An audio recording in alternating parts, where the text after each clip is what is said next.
Good morning, everybody. It's time for Momentum Monday. I'm John Nimmo. Hey, let's get started on your week.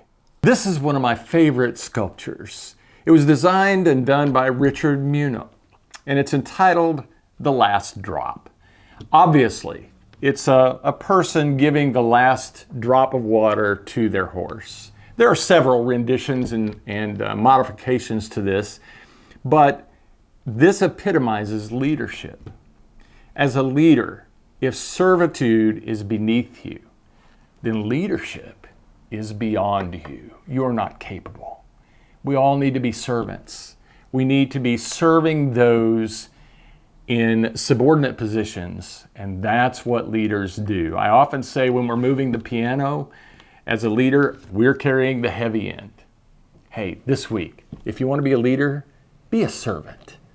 Do a better job at serving others, and you'll be surprised at how your leadership will grow.